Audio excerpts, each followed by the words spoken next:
Okay, glad to be with you here today on Resurrection Sunday. Today we've called the update, and this was approved by the pastor, okay, so the mother of all updates.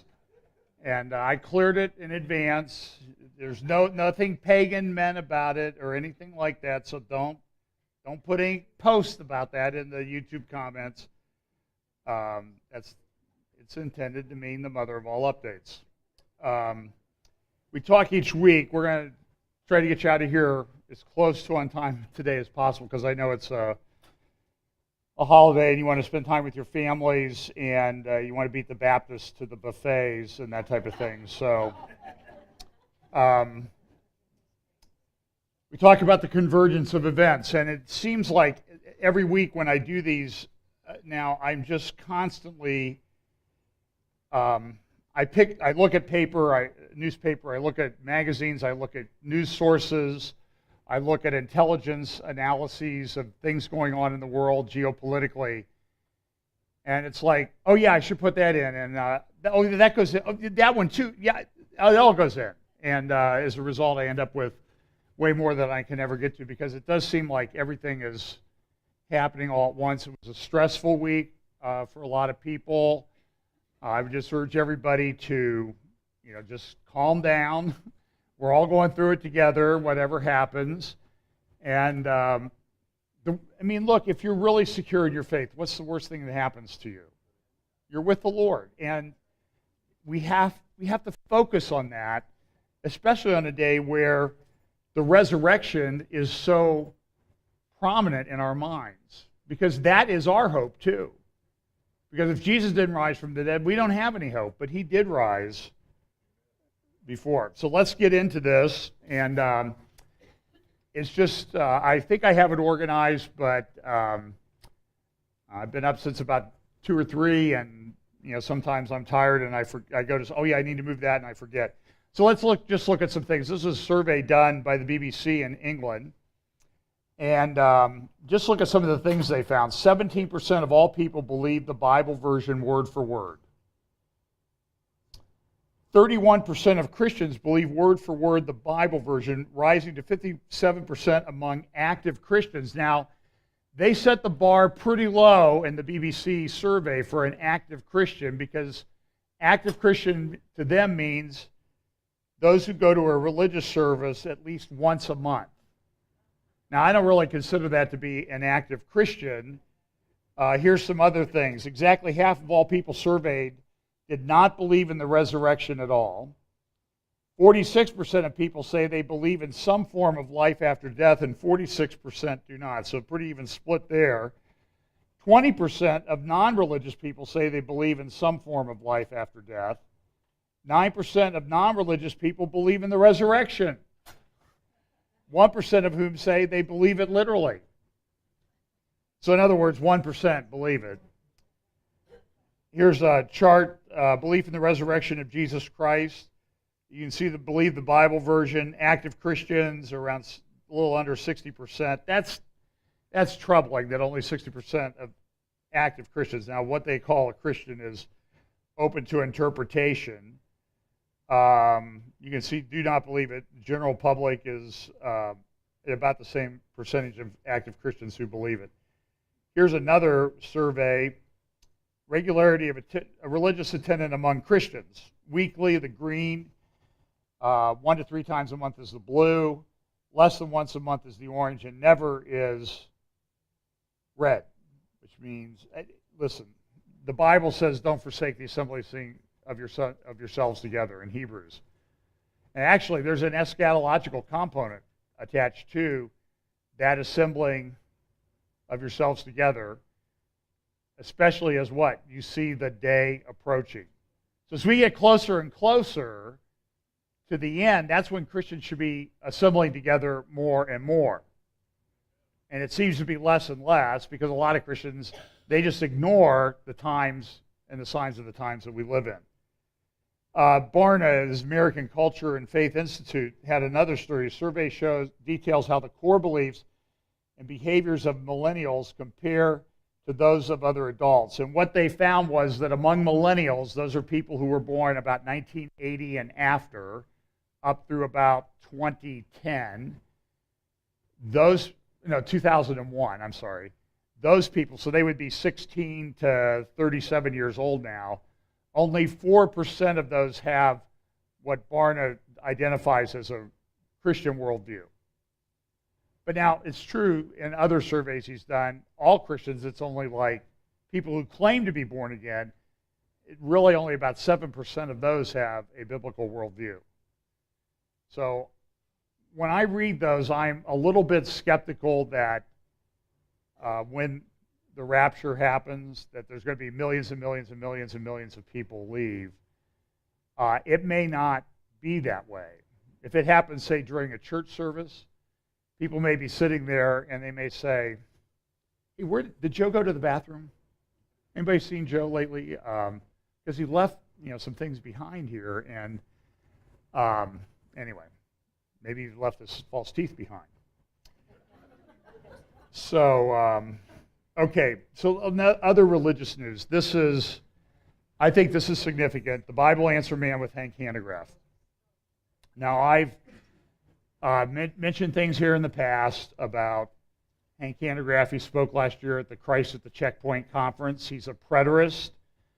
He had a debate a number of years ago about the dating of the book of the Revelation, and with Mark Hitchcock. And in my opinion, I've seen the debate, Mark Hitchcock destroyed him on the date of the book of the Revelation. He thinks it's much earlier. To be a preterist, you really need to get the book of Revelation written before 70 AD. And most good scholarship says it was written in the late 90s, sometime in the 90s. But Hank, about a month ago today, actually on March 17th, Hank was asked a question on his radio show about theosis, which is a doctrine held by the Orthodox Church. And he said, well, there's nothing really wrong with it. And then he says, well, what do you say about orthodoxy in general? And here's what Hank said. I mean, if you look at orthodoxy in general, I think that you find that it is well within the pale of orthodoxy, with kind of a play on words in a sense, but it is certainly compatible with the essentials of the historic Christian faith. Now, there are areas that Catholics and Orthodox disagree on, and certainly that Protestants and Orthodox disagree on. But in terms of being compatible with the essentials of the Christian faith, absolutely. Orthodoxy is fantastic in that it uses earthly perceptible realities to point to spiritual verities. So it's constantly pointing you to the worship of God through prayer, praise, the proclamation of the word, through the sacraments, the liturgy pointing to the Eucharist. I mean, it is the Eucharist in essence. And so, yeah, it's the early church. That was the church up until the split in 1054 between East and West, and essentially what the church was teaching up until the time of the Reformation and even afterwards. Now listen, he is historically wrong on the development of orthodoxy. The earliest Christian church, you can read about it in the book of Acts and in Paul's epistles. And a lot of the practices that orthodoxy developed came much later. They weren't part of the original apostolic faith and practice. That is an historical fact, and it is a fact that Hank Hanegraaff is dead wrong when he talks about it this way. And he talks about like there's just minor differences. There are major differences between Protestants, evangelicals, and Orthodox. In fact, and he acts like the Orthodox all agree with each other. They don't agree with each other. They have vast differences from thing to thing. And so for him to get on there, this was strange that he would get on there in March and say, look, this is no big deal. It's just part of the faith. Now, starting in 1998, on the Christian Research Institute website, equip.org, was an article about Eastern Orthodox Church. And this is what existed on the Christian Research website for almost 20 years, Christian Research Institute. Listen to some of the things that are written. The opening paragraph says this. Now, the reason why I say that is a couple things have happened in the past 8 days with regard to this. And one of those is the fact that last Sunday in a Greek Orthodox church in Charlotte, North Carolina, where Hanegraaff has his ministry based, and there's a lot of questions about he got his ministry. You can go read, you can look those up on the internet, and I'm not going to justify anything that this man did in the way he got his ministry started. He took over Walter Martin's great Bible Answer Man ministry. And this is Hank and his wife and 2 sons kneeling and being baptized into the Greek Orthodox Church last Sunday in Charlotte, North Carolina. And he's made some statements about it. This is what this one blogger says, yet behind the appeal, and he talks about how this has been going on now for some time in evangelical, loosely using the term evangelical thing that's called the emerging church. They've been moving towards orthodoxy because they like the ritual, they like the mysticism that comes with it, this theosis, and the experience that they have. Now, look, I've only been in a couple Greek Orthodox churches in my life, one in Nazareth, and it's not organized anything like this. They have like I don't know if they call it the Holy of Holies, a holy place that where only the priest is allowed to go in, and you can watch them go in there and do their thing. But, it's separate from the regular people in the church. It has to be done with the priest. And Hank's comment, remember, he said, well, Orthodox and Catholics have some differences. There are vast differences. There are questions whether they even believe in the true gospel. Now, that sounds harsh, but this is trend about people leaving evangelicalism and going to orthodoxy. And there's a reason behind it, because evangelicalism in large part has abandoned the faith itself because they've gotten into seeker-sensitive things and the teaching is weak, it's not very exacting. And so they like the ritual and experience because it feels like it's religious. So this blogger notes, and I think correctly, about the appeal to move to orthodoxy. Yet behind the appeal lies some hard realities. The Orthodox world is not monolithic, and one cannot become Orthodox in general. The Orthodox tradition is not entirely apostolic. That's exactly right. That's exactly what I said. And consequently, the claim to represent the true Church of Christ is triumphalistic. So back to this thing that was on the website. And this website, this article written back in the late 90s was really in response to a book written by this man, Peter Gilchrist, I believe he's passed away, Coming Home, Why Protestant Clergy Are Becoming Orthodox. So this 20 years ago, this was starting to become an issue.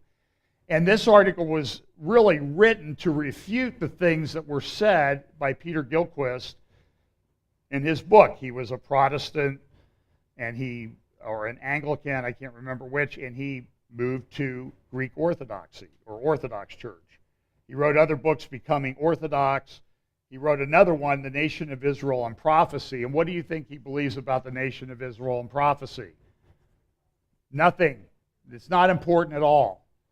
And this is where Hank Hanegraaff has been himself for many years. I think probably in the class I used to teach at the other church, I did something. He had a guy on his radio program, I'm guessing it's about 10 years, 8, 9, 10 years ago now, named Colin Chapman, who had written a book called Whose Holy Land?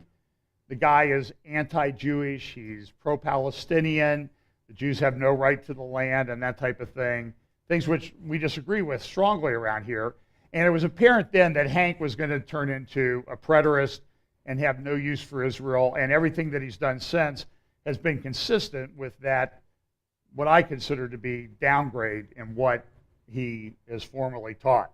So in this article, it has a synopsis. The Eastern Orthodox Church, well, I'll get to this in a minute. Now, the reason why I bring this article up is if you today go to the Christian Research Institute guess what you'll find where this article is supposed to be? You'll find oops. And that's the URL down there at the bottom. But the nice thing about the internet is things you put up on the internet are hard to get rid of. And there's a website called archive.org. So if you ever go to a website and you have the URL, go to archive.org, paste it, copy that URL and paste it into archive.org, and magically you will find the web page as it existed up until about a week ago. So Hank converts, and all of a sudden the Eastern Orthodox page on CRI's website I don't know if it was raptured or if it just disappeared or whatever, but it's gone. But here's what it said. Recent years have witnessed a surge of Western Christians joining the Orthodox Church. With its emphasis on mystical union with God, its rich history, and its beautiful icons, sacred images, and liturgies, Orthodoxy appeals to those who long for a deeper sense of wonder in their worship and faith. Yet behind the appeal lies some hard realities.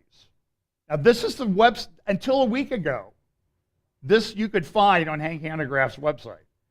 The Orthodox world is not monolithic, and one cannot become Orthodox in general. The Orthodox tradition is not entirely apostolic, and consequently, the claim to represent the true Church of Christ is triumphalistic, same thing that the other blogger said. Orthodoxy follows a different theological paradigm. For example, within Orthodoxy, the doctrine of salvation has a different meaning than within Catholicism or Protestantism. Protestant evangelicals who have joined the Orthodox Church often display an inadequate understanding of the faith they have embraced. Some well-known apologists of this new trend are urging the Orthodox to mount a crusade to win America to Christ. Reading such claims, one cannot avoid asking if such statements are based on solid historical and theological arguments, or if this is yet another religious diversion. Does this sound like it's a positive article towards Orthodoxy? No. Despite triumphalistic claims of Orthodox apologists that they embody the true apostolic faith, in reality there is a cluster of conflicting traditions, theologies, and ecclesiastical structures. Protestant evangelicals in America who were eager to embrace the Orthodox faith soon discovered that Orthodox churches in America are divided. In fact, their liturgies are spoken in their national languages, and they are hesitant to welcome outsiders.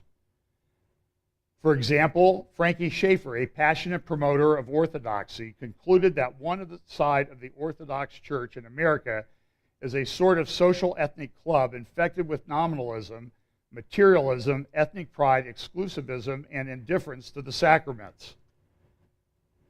And so what you learn from that is Frankie Schaeffer doesn't like anybody except himself, because he says the same thing about evangelicals. And I agree with some of his criticism of evangelicals. Orthodox scholars, the article continued, the one that's miraculously disappeared, suggests that certain teachings and practices are not apostolic. A man named Ware asserts, not everything received from the past is of equal value, nor is everything received from the past necessarily true. As one of the bishops remarked at the Council of Carthage in 257 AD, the Lord said, I am the truth. He did not say, I am the custom, because they're based a lot in tradition. Although it is clear from Peter Gilchrist's writings that he and his colleagues do not have a clear understanding of the Orthodox faith and its complexity, their claims to have discovered the true apostolic faith can mislead others whose search for religious experience is influenced by limited knowledge and the current American hunger for mystical realities. Hank didn't even read his own website, or he fell away. A close look at orthodoxy can help both the sincere searchers in the Orthodox churches themselves to avoid adding members to a romanticized, idealized church of the Western imagination rather than the real Orthodox churches. And Frankie Schaeffer, on his website, he has this statement that he says, Frank is a survivor of both polio and an evangelical fundamentalist childhood. He's the son of Francis Schaeffer, the great apologist and thinker. So he equates polio with being raised as an evangelical fundamentalist. And he wrote a book called Why I Am an Atheist Who Believes in God. That's, I think, one of his most recent books. And now How I Came to Find Love to give love, create beauty, and find peace. And there's another book out, too, called The Benedict Option, which sort of urges people to go to this Orthodox tradition. That Rod Dreher, it just came out this week. Now, one of the things you learn when you look at Orthodoxy is they are not into apologetics in the least. Defending the faith is irrelevant. That is not tradition. That is not the original faith, because the elders, you remember in Titus chapter 1, verse 9, are admonished. Elders are ones holding fast the faithful word, does it say anything about tradition in here? Faithful word, which is in accordance with the teaching, so that he will be able both to exhort in sound doctrine and to refute those who contradict. And for years, Hank Hanegraaff has been on his program supposedly refuting those who contradict sound doctrine. And now he has joined a tradition. And so he'll say something like, I think it's on his website, I stand by everything I've written over the last 20 years. Well, big deal. What are you doing with it? You've joined a tradition that doesn't like what you've done for the last 20 years. So I can only hope that there's going to be a lot of radio stations and radio networks and stuff. They're going to take him off the air, make people work to find him. So, in an article in the American Interest, just a couple quotes from this, the deconstruction of the American West. The greatest threat to the liberal international order comes not from Russia, China, or jihadist terror, but from the self-induced deconstruction of Western culture. The author says this, it is also not surprising that a weak and corrupt Russia has been able to shake the international orders by simply applying limited conventional military power. Russia's not, in terms of military power, they have some things that are great, better than ours, but then a lot of things they have are not as good as what the United States has. But they're very clever at the way they project power. Or that a growing China casts an ever longer shadow over the West. The greatest threat to the security and survival of the democratic West as the leader and the norm setter of the international system comes not from the outside, but from within. And with each passing year, the deconstruction of Western culture, and with it the nation state, breeds more internal chaos and makes our international bonds across the West ever more tenuous. And there are numerous examples of that. I won't go into a lot of detail about this, but from the Tablet, which is a left-leaning paper or magazine, it says this, Catholic University in Belgium sacks lecturer who called abortion the murder of an innocent person. Listen what the article says. The contents by Stephanie Mercier created an uproar at the university, the francophone twin of the Flemish language Catholic University of Leuven. After a feminist group complained, he was presenting his personal opinions in the class. Now, did they ever come up and say, hey, you're denigrating the Christian faith. That's your personal opinion. You shouldn't be doing that. No, there are professors all over grading people down for writing things in defense of the Christian faith or defense of creation science or something like that. Why? Because it doesn't match up to the left-wing, leftist orthodoxy that's become the university in most places.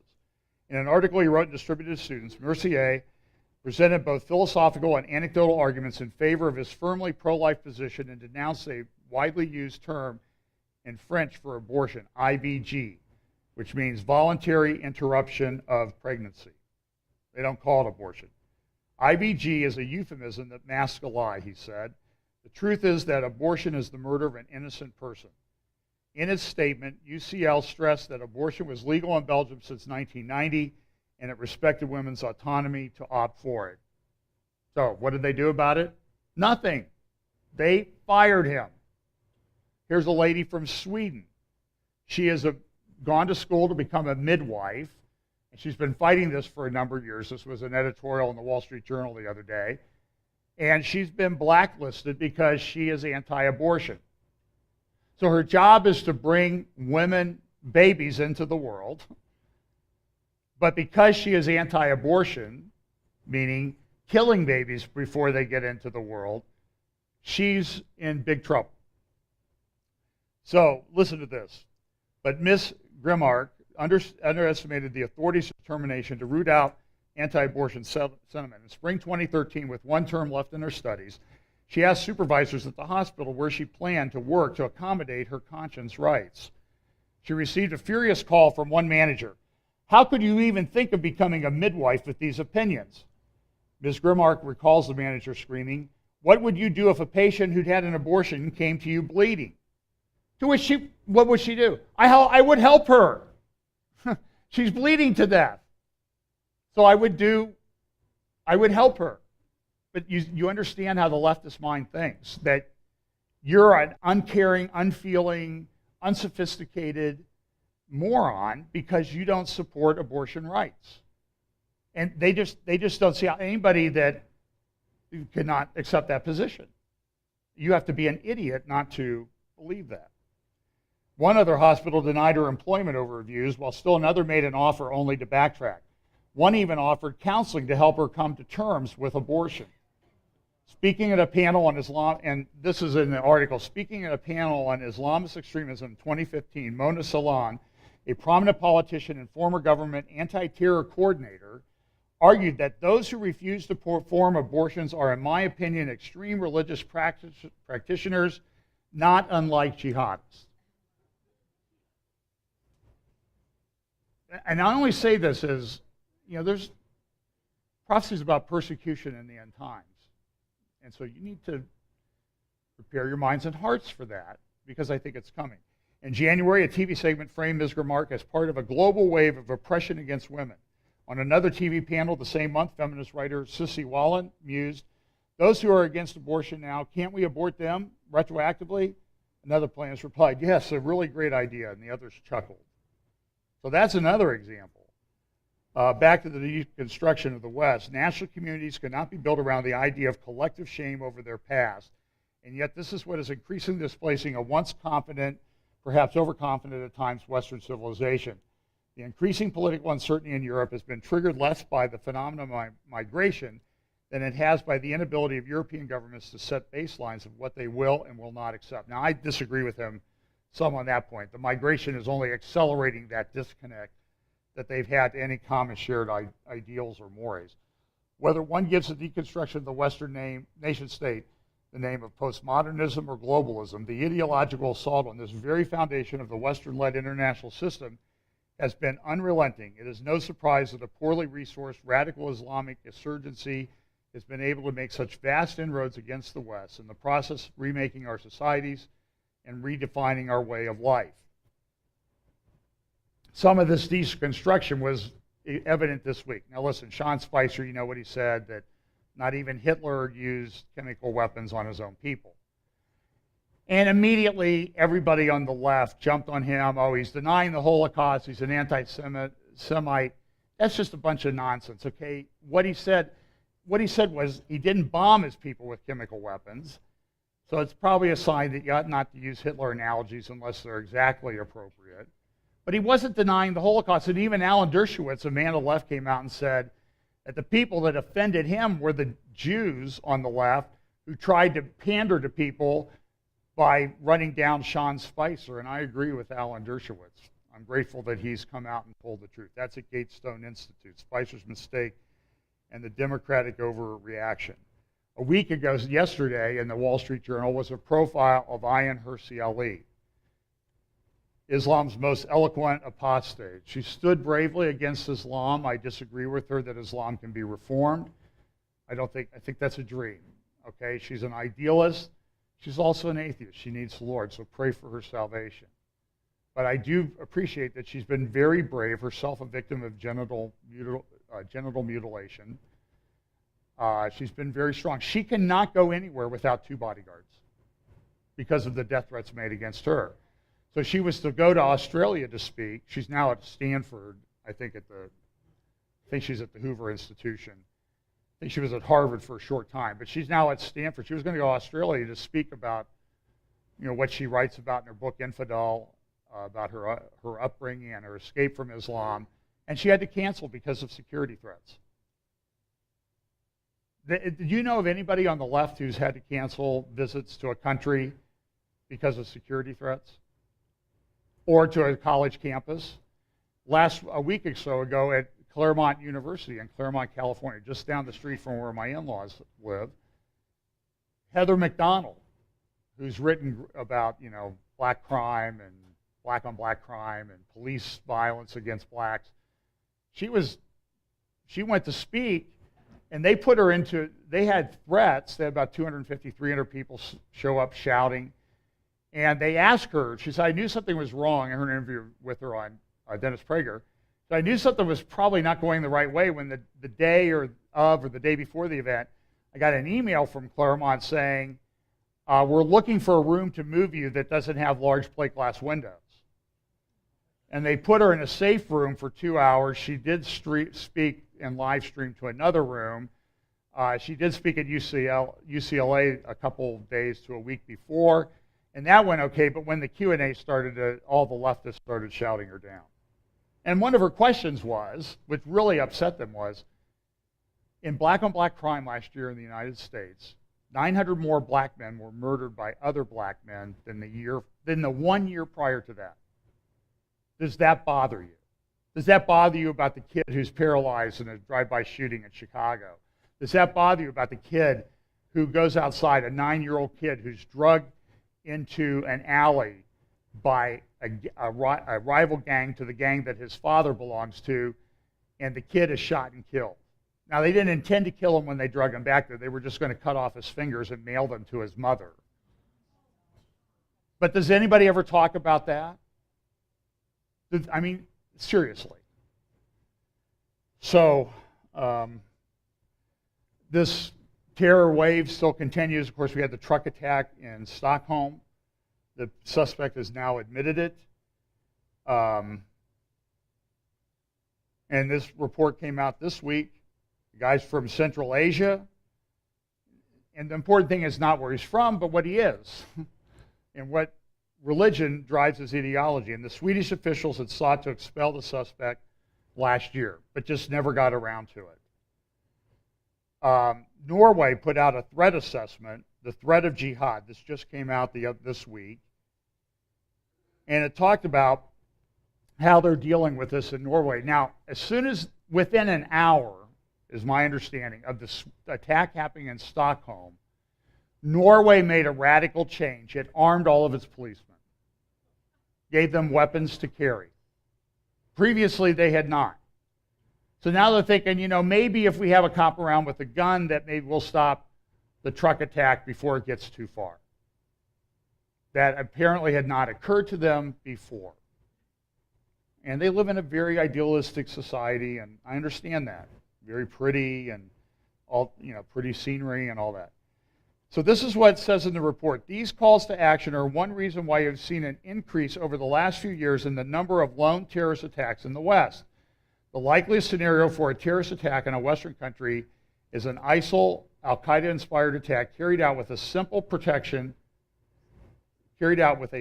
weapon against a target with little or no protection. It talks about immigration. Immigration to Europe will influence the terrorist threat in various ways in the coming year. One of the problems we expect to face is the radicalization of asylum seekers. How about the fact that they come there already radicalized and they sneak in? Migrants and illegal immigrants in Norway. Attempts may be made to radicalize members of these groups by other migrants at reception centers or by visitors.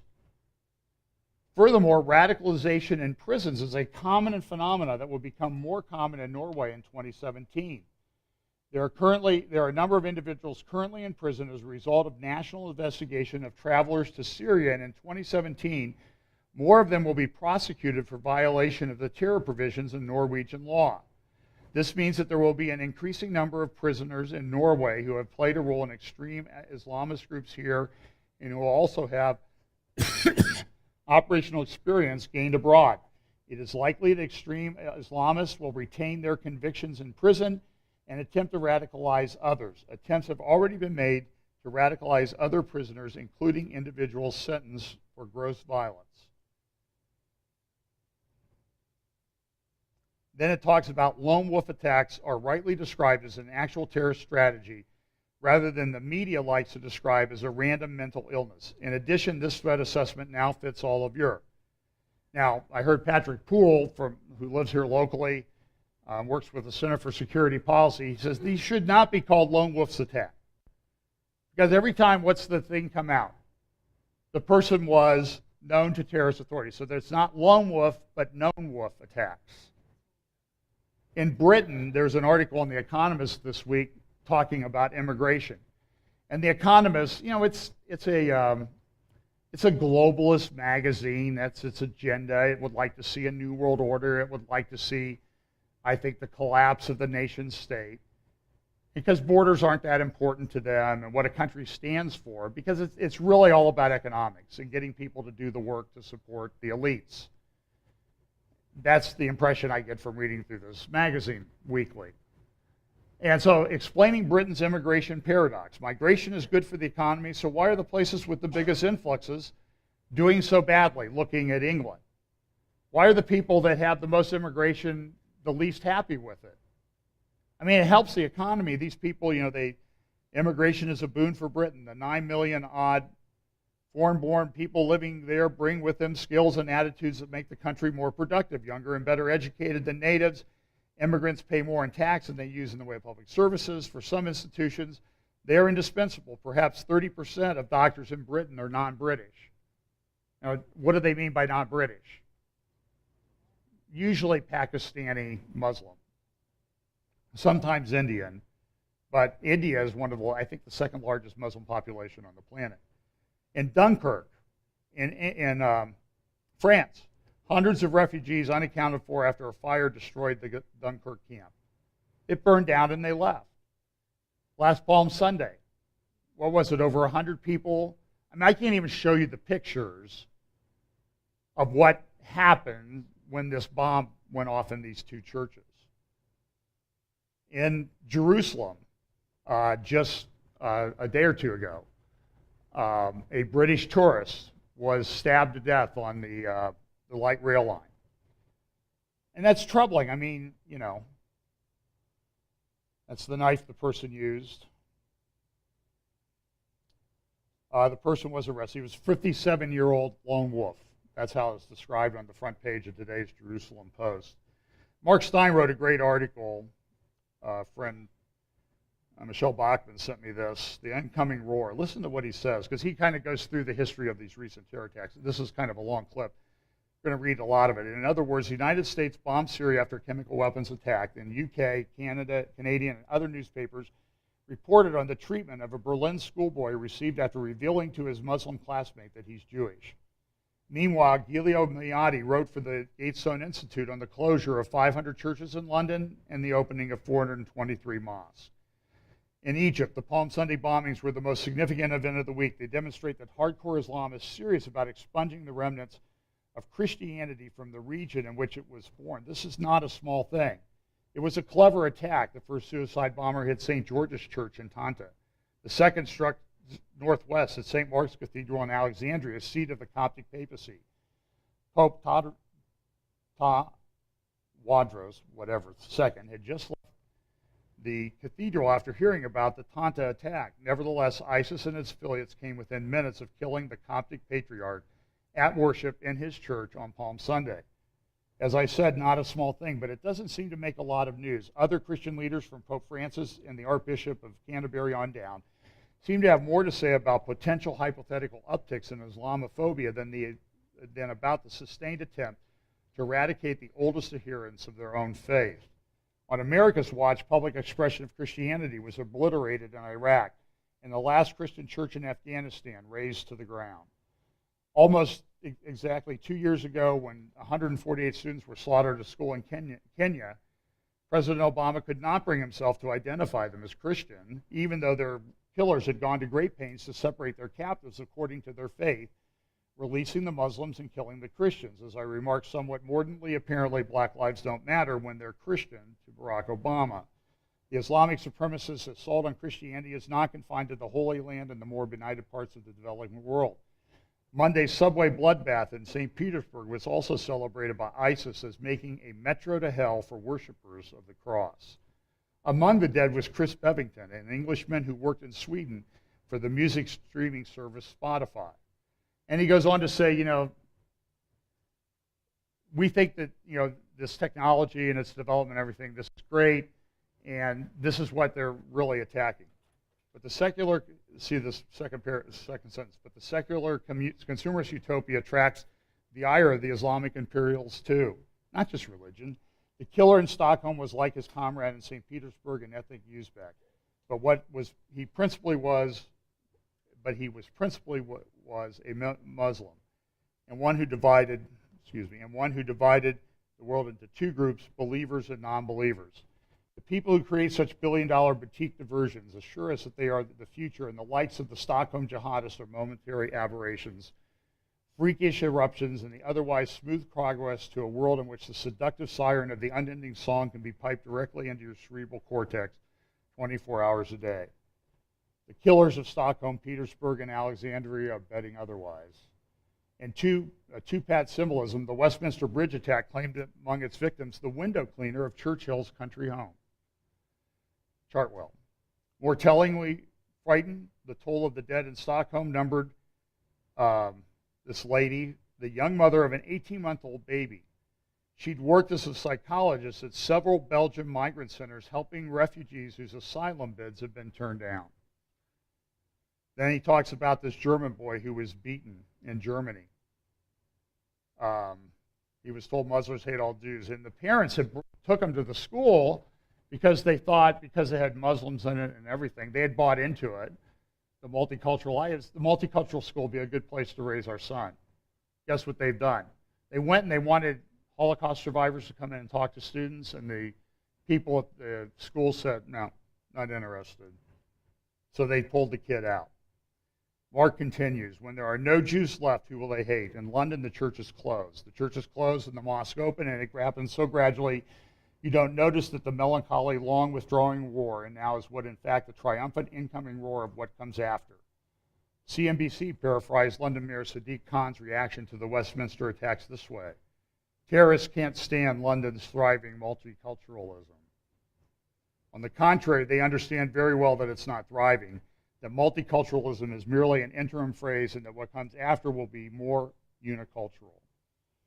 In Western cities, the field of corpses is already quite high, with Belgian psychologists who devoted their lives to helping refugees, and French priests who gave Catholic property to their Muslim neighbors to worship on, and daughters of EU bigwigs who ask in their murdered child's memory donations be given to migrant assistance charities.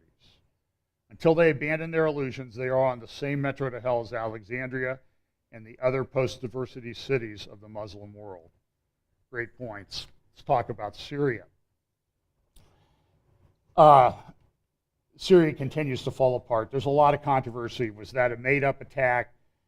Why did we bomb? Is this part of some kind of conspiracy and that type of thing?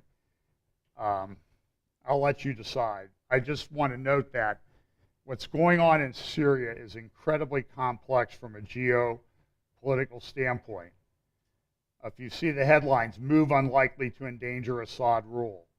Airstrike raises tensions with Tehran.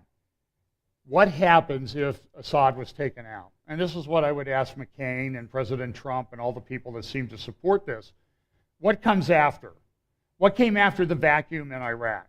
What's come after the vacuum in Afghanistan? It's not pretty. It's probably worse than before. And if, say, for example, we get rid of ISIS, I'm fairly confident that the Shia militias that will come in to replace them will engage in the same bloody tactics that the ISIS Sunnis engaged in when they took over the place. And they'll go in and they'll kill everybody who supported ISIS.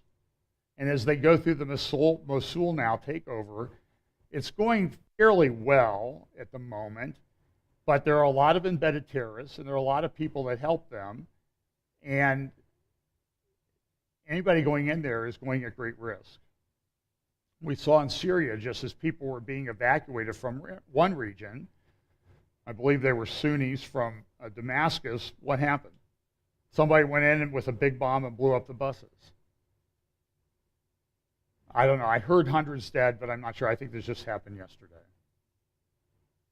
I mean, what replaces an Assad, who I don't think much of? And I'm a little disturbed by people who are running around turning him into some kind of saint. He's not. His father used chemical weapons on his own people, killed almost 30,000 in one village. And I think Assad has done some of this. He's not a saint, okay? He's very clever the way he played off all the various groups in Syria, the Christians against other people and that type of thing. And for whatever reason in Daraa, 6 years ago, things started to unwind. But this is very, very complicated what happens. So this is a graphic from the Wall Street Journal yesterday, sort of showing the different players that are involved, who's on this side, like Turkey, U.S. and Saudi Arabia oppose Assad, Russia, Iran, they support Assad, and then Israel kind of stands on the sidelines and say, we just won't let anybody do anything that's going to hurt us. And so this world has become incredibly complex. Even after the attacks on the airfield, what happened? The next day, Syria went in and stepped up its airstrikes in the same place where the alleged gas attacks occurred. So there's a lot of tension between the U.S. and Russia. I'm not going to play this slide, but this video, but Russia and the United States are probably at the lowest point of their relationship in decades. Our government, they did this. They took part of our fleet, aircraft carrier, B-52s, sent them to the area, to the theater near North Korea. They did ground training tank excursions with South Korean troops in South Korea. They had this rather, in the upper left-hand corner, you can see the video of this. I fast-forwarded through the whole thing. It was almost 2 hours long. This is their parade to honor the grandfather of the current leader of Korea. And this guy here on the right, he's the main clapper. He's the head clapper. And all these videos, all this, for like 2 hours, this guy's there like this. And this is the father of the current leader, the goose-stepping troops. They have a flyover with planes. And, he's very happy, the leader. He's applauding, he's saluting. And I have to tell you, as I fast-forwarded, there's the head clapper again. He's still going. There he goes down. He saw that the leader was looking his way, and he thought, I'm going to end up in a prison camp if I don't get my arms up a little bit higher. And I have to tell you that there's tremendous pageantry there. In the lower left-hand corner are some new missiles that had never been seen before. But with this thing went for like 2 hours. Very highly choreographed, and probably one of the most boring things I've ever seen. It's like a version of the opening ceremony of the Olympics, where just people keep walking. It's like watching the St. Patrick's Day parade in New York. Okay, I have nothing against Irish people. I love Irish people, but it's just a bunch of Irish people walking down Fifth Avenue for like 5 hours. And it's okay, you can do that, but I watched it for like 15 minutes and I said, I'm out of here. So this new missile now this morning, there were reports that he tried to fire the missile. It blew up on the missile pad. The U.S. intelligence people that were talked to or sourced for some news articles said, hey, we knew it was going to happen and we knew what was going to happen. Now, whether that means they somehow sabotaged the launch or whatever, I don't know. So, there is some risk. I don't think they're quite there yet for their missile technology, but when they cross the line and they can fire, do you think this nut's not going to try? And do you want to be the president who lets this guy fly one into Hawaii or Los Angeles? So,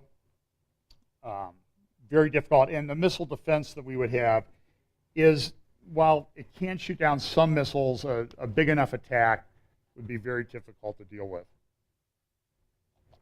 So,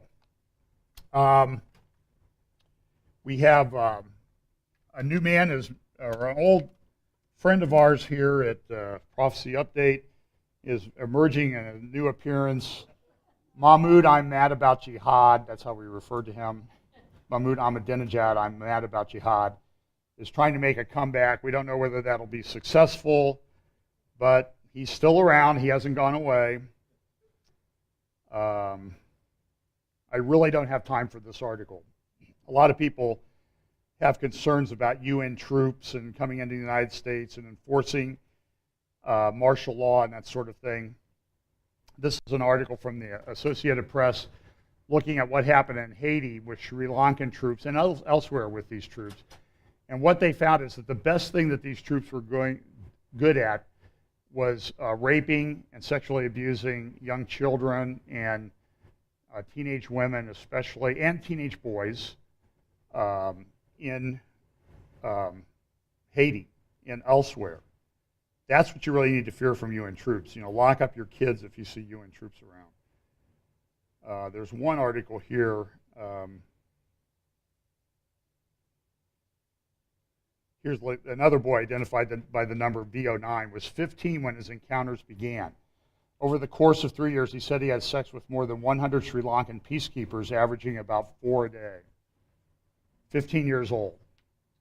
3 years. Started when he was he was 15 when it began.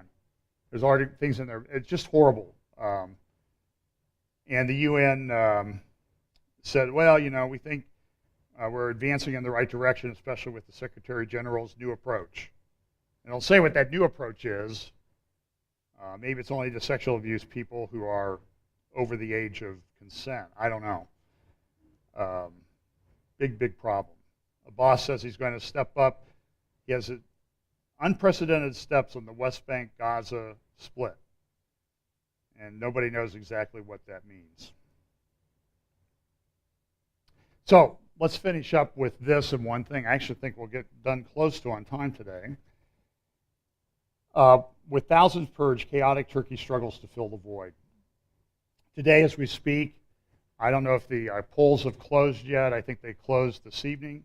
They closed about 12:15, and the number came in higher initially, and it's been dropping about half a percentage point every 5 minutes as I've refreshed it. Okay, so the Turkey referendum results, which are taking place today, at least as of this report, at the Daily Sabah.com, sabah.com, sabah.com, show a yes vote of 53.20% and a no vote of 46.8%. That's about with 85% in, but I was told that this number keeps dropping about every hour by a half percentage point, the margin of victory. So it's going to be close. Sometimes in Turkey and other places where a strongman is already an authority, one of the things that becomes the question is not, whether they're going to win, it's by how much. So sometimes they make it close just to look more legitimate. So ever since this coup last year, Erdogan is engaged in these rallies. This was in a city in Turkey the other day, followed by a rally in Istanbul, this one here in Istanbul, where Erdogan went and defended these constitutional changes. But listen to this article from The Economist, the legacy of an attempted coup in Turkey. How did we get here? Erdogan used to be the mayor of Istanbul. He was put in prison for a while for calling for an Islamic revolution in Turkey, which was at that time trying to be a secular society. Got out of prison. He was very clever and subtle the way he did things. I think he came into office about 2004, became the president about 4 years ago because his term as prime minister was over. And he was very clever the way he did this. And he continually, what he did was he started purging generals that were not thinking as the Islamic way that he wants from the military. And then last July, there was this coup that took place in Turkey. Now, did he fake it? Was it made up? I personally don't think it was made up because since that coup, there have been 200,000 people removed from military, educational, and governmental posts. There are, I believe, 50,000 have been imprisoned. And essentially what he's done is he's decapitated the leadership. And so unless he has people to replace them, and that's why I think he moved into an alliance with Russia to kind of support that. But listen to what The Economist says this week. The shock of the coup, the bloodiest in Turkey's history, and the courage of thousands of people like Mr. Ünal who risked their lives to oppose it, has been overshadowed in the world beyond Turkey's borders by the mass purges, detentions, and reports of torture that followed it. In Turkey, it has been different. To legitimize President Erdogan's draconian policies and to boost his attempts to bolster his powers through a new constitution, the memory and trauma of the coup have been nourished, politicized, and consecrated. In other words, what he's doing, he's a brilliant guy. You know, he knows that we live in a world where people like a story, they like a narrative, they like the postmodern view. And it exists in Turkey. So Erdogan is exploiting it. So he's using propaganda about the coup to build himself up. In Mr. Erdogan's hands, the article says, the coup has turned into the cornerstone of what the president and his supporters refer to as the new Turkey, a more religious, more anti-Western, and less predictable incarnation of the republic founded by Ataturk over 9 decades ago. Universities, parks, stadiums, swimming pools, and other landmarks across the country, including the Bosphorus Bridge, where soldiers fired on unarmed protesters, have been renamed after the coup and its victims. On the streets of most cities, billboards proclaiming that Turks will never succumb to pushtis or terrorists mingle with banners calling for a yes vote in the constitutional referendum. At the start of the school year, children across the country were made to watch a video that moved seamlessly between footage of the coup and images of Ottoman troops squaring off against Allied forces during the First World War. The Education Ministry has added a class on the events of the July 15, 2016 coup to the curriculum. Mr. Erdogan compares the coup of Turkey's war of Turkey's War of Independence.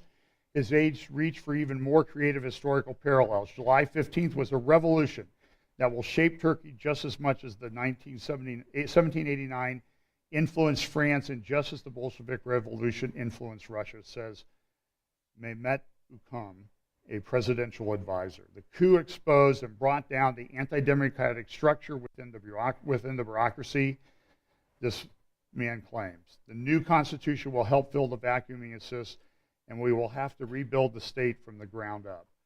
And so in another article, Turkey is sliding into a dictatorship. They look at what's going to happen under the new. On the left is the country system where they had a prime minister there in the center. You see Erdogan as the president. Legislature has some influence, and now what it's going to do is they'll elect the parliament. The parliament will have very little powers, and they're essentially voting themselves to be under the control of a new caliph. And that's what's going on in Turkey right now. So I think it's probably going to win. And remember, we talked last week, I didn't have a good graphic at the time. This is Turkey, but recently, last fall, Erdogan, as a part of this process, started talking about expanding the borders. And you see Aleppo, Raqqa, and Mosul. And this is essentially what maps look like. This is what it looked like. This is what Erdogan says he wants it to be. He wants Turkey to expand. He really wants to revive the Ottoman Empire. Other things going on. I have one thing, if you can bear with me for 5 minutes. It is now set in Africa and Yemen. 20 people are at risk of almost immediate starvation from famine because of a drought. The world is in a very chaotic situation. It really is. So, you know, we're told we don't have the spirit of fear, so we shouldn't fear these things. But they are happening all over the place. There's millions displaced in Syria. There's over 600,000 dead. And as I said, even if Assad loses power, we have no solution for Syria. In Israel, and this week, there were meetings with the Palestinians between China that wants to correct the historical injustice done to the Palestinian people. And they're urging for they want a two-state solution. And this is very interesting. I will try to expand on this more, but you really need to go and do your own reading and research. There's a pretty good website that I think explains the way some of these things are going. It's called Oriental Review. It's either .org or .com. And they have a number of articles there. Remember, and Mike is across the hall speaking on Ezekiel 38, so be sure you go home and listen to that because he'll talk about the alignment of the nations there. And we see that. But what's interesting is there are 4 countries that have become, starting in the last few years, what they call multipolar. We used to live in a sort of a bipolar world. I was like schizophrenic, well, it is schizophrenic, but usually like it was east and west. So the United States looks at East and West, and we try to protect the West. There's 3 countries, TRIC, that are trying to become multipolar, in that they're playing off both sides. T is Turkey, R is Russia, I is India, and C is China. And so what China has done is its part is it's rebuilt the Silk Road to the Middle East and even into Greece through overland, and it's a land and sea Silk Road coming up through the Gulf of Aden and into the Red Sea and then up through the Suez Canal. They have railroads they're building into Greece. And part of what they want to do is to facilitate trade. This is important because this was an article on the front page of the Jerusalem Post. It wasn't hidden. But Israel and Europe have now signed plans for the world's longest underwater natural gas pipeline, running from Ashkelon up to, well, here's another picture of it, up through Greece.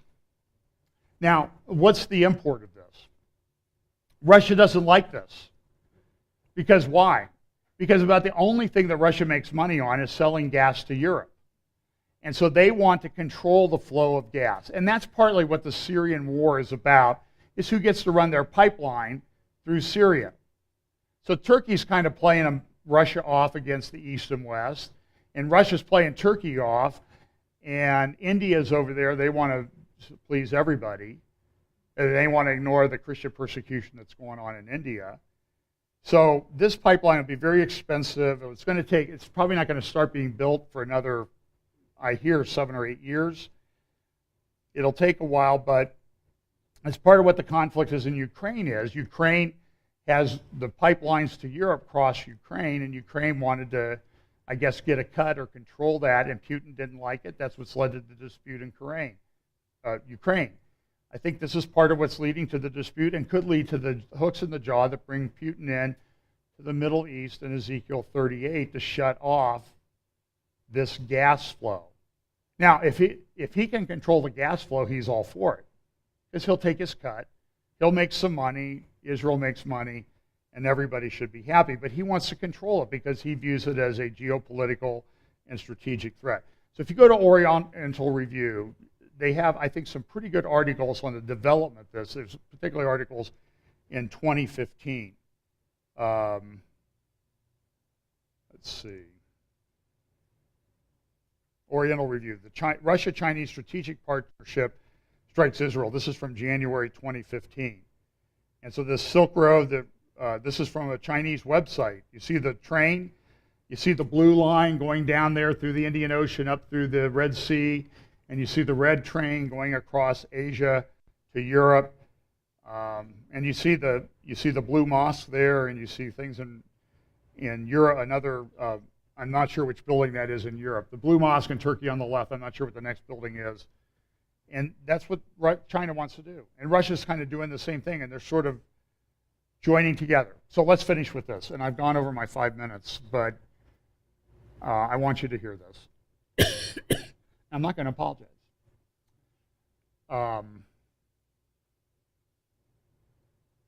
This happened on June 7th, around June 1st through 7th of 1967. Just about 50 years ago. This is Israeli troops taking over the Temple Mount and the Western Wall for the first time. Jews have been barred from the Western Wall since the war and the Partition War in 1948. It was a tremendously significant, important moment in Jewish history. This year, the 50th anniversary is going to be celebrated on May 24th. Pam and I, our intention is to be in Jerusalem that day. Lord's worked some things out so we can go. And I want to see the celebration that takes place. But what's interesting about the celebration day, there's a website, Chabad. It's a Jewish, I think a Lubavitcher Orthodox group. And in Jewish synagogues and Jewish life, they have assigned daily readings. And these are assigned years in advance. So if I went to the website, Shabbat.org, and I typed in June 7th, 1967, what are they reading that day? Now, I will tell you that I check this out periodically, and these things happen all the time. I'm going to read to you the psalm reading that day is Psalms 135 to 139. This is the end of the Six-Day War, the reunification of Jerusalem. By the way, I went, since we're going to be in Jerusalem hopefully that day. What's the reading for May 24th when they celebrate it? Guess what? Psalms 135 to 139 is the daily reading that day. Well, what's in Psalms 135 to 139? Listen to this and we'll close with this. Psalm 136. Oh, give thanks to the Lord, for he is good, for his mercy endureth forever. Oh, give thanks unto the God of gods, for his mercy endureth forever. Oh, give thanks to the Lord of lords, for his mercy endureth forever. To him alone doth great wonders, for his mercy endureth forever. You getting the point?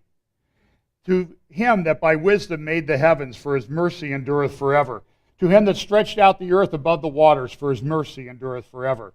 To him who made the great lights, for his mercy endureth forever. The sun to rule by day, for his mercy endureth forever. The moon and stars to rule by night, for his mercy endureth forever.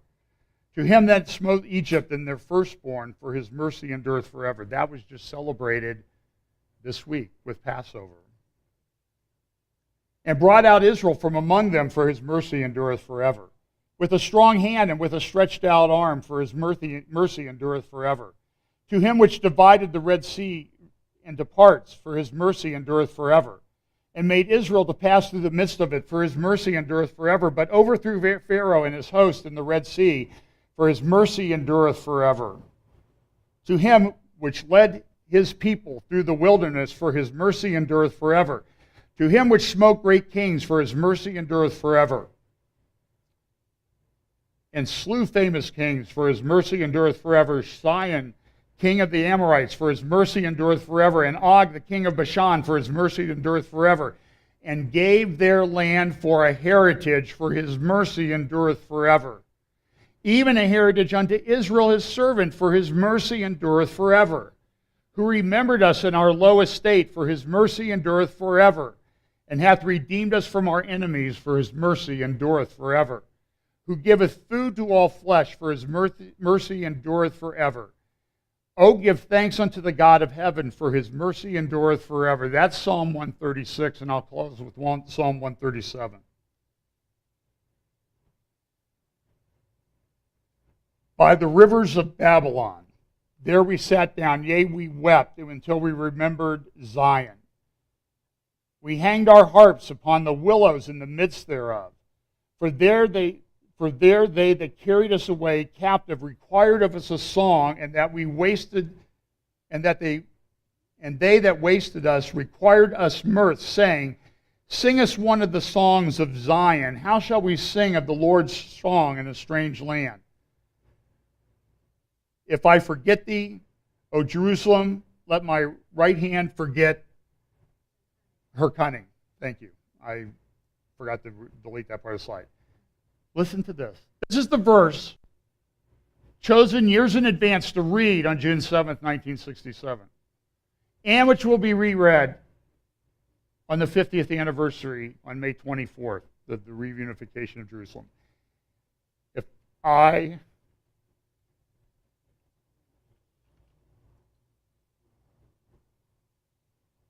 I do not remember thee, let my tongue cleave to the roof of my mouth.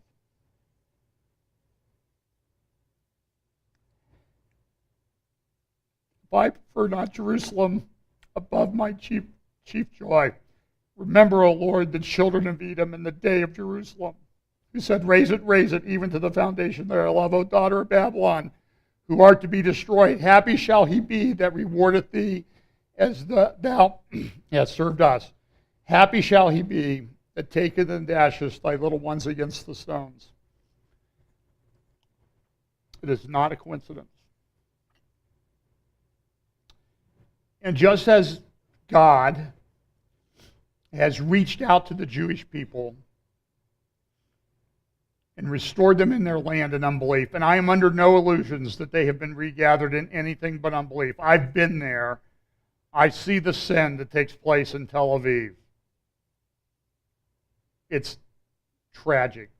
But God in Ezekiel 36, he would bring them back into the land. I'm going to reach out. I'm going to bless you even when you don't deserve it. It's the same thing that he does in reaching out to us. His mercy endures forever. Thanks.